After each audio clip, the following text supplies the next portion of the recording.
A branch clatters down, becoming a stick. Squirrels up there? An owl?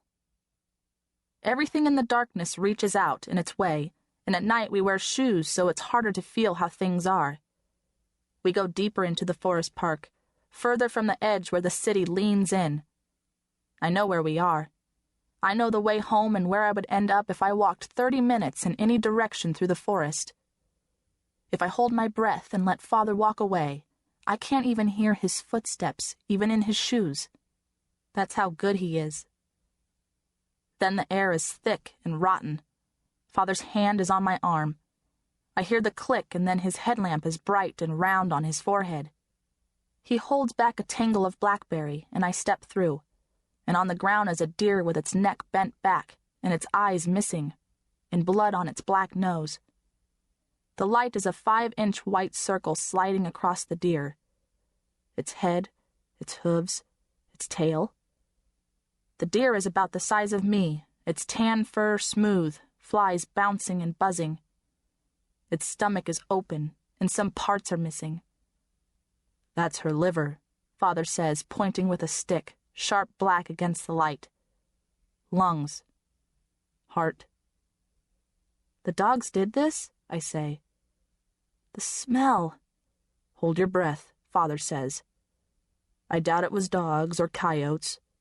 Someone might have shot her, or disease. Or she could have even fallen down here and broken her neck.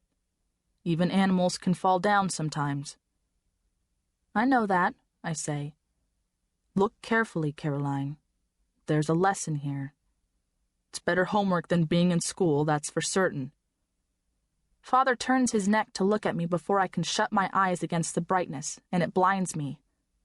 I hear the switch, so I know it's off, but still the light is in my eyes, and they take a moment to clear and we can walk again. A little further on, Father stops at a good place, where it is finally not so steep, and sets everything down.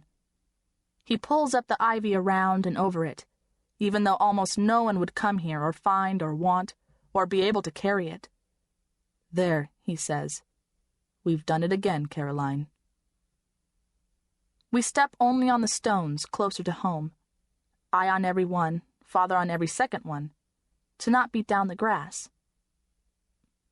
We come around the side, and carefully he takes away the branch across the front door, and then we sit on the edge of the mattress for a moment before he strikes a match and lights the lamp. The lamp is made out of a glass bottle with fuel in it, and a string stuck through into it. Its light shines, and deeper back in the cave the gold letters on my encyclopedias shine back. I only have up to L, but I haven't read past E. I go into F or G, or the future ones when something's mentioned that starts with that letter. My dictionary is there too. It is a paperback book and smaller. Inside, the ceiling is tall enough that I can stand on my knees, but Father has to sit down or crawl. He pulls the branch back across the door and looks at me.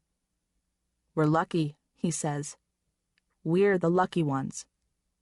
We are, I say. We have to be so careful these days, he says. Why? People. No one knows where we are, I say. If you think that way, Father says, that's when you get caught. Overconfident. No one's ever caught us, I say. No one could. That doesn't mean anything, he says. You know better than to look to the past, Caroline. I set Randy on his wooden base with the one metal post the size of a pencil that fits in the hole in his stomach. I turn his white side out so I can look up and check on him in the darkness, and he'll be easy to see from the mattress. The dinner dishes are all dry now, and I stack them on their shelves. Father takes off his dark forest pants and mends a rip with a piece of dental floss and a needle. Then he writes down things from the books he's reading in his tiny handwriting in his little book, and I do some homework he's given me, and I also write on the scrap paper some of this journal and things I've seen and thought.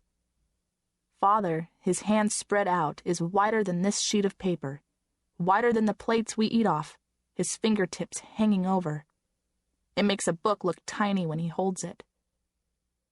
We brush our teeth and spit in the chamber pot and change out of our clothes and lie down on the mattress.